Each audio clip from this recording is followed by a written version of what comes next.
তারুণ সামাজিক সংগঠনের সিনিয়র সহসভাপতি উনি আমরা তারুণ আলো ফুটবল একাডেমিকে এক্সেন্ট জার্সি উপহার দিচ্ছেন এবং আমরা তারুণ আলো সামাজিক সংগঠনের পরিবার থেকে আমরা ওনারা ধন্যবাদ জানাই।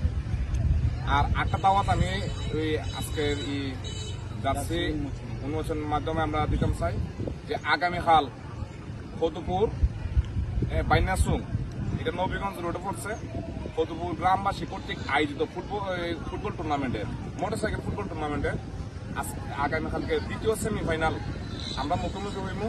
কারণ হলো ফুটবল একাডেমি ফুল বনাম আজমিরগঞ্জ শিবপাশা।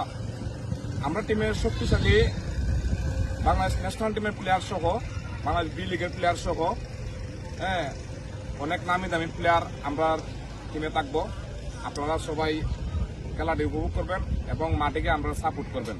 সবাই ধন্যবাদ এবং ধন্যবাদ জানাই শেখ সুবরে আমরা সুন্দর একটা জার্সি উপহার দেওয়ার জন্য।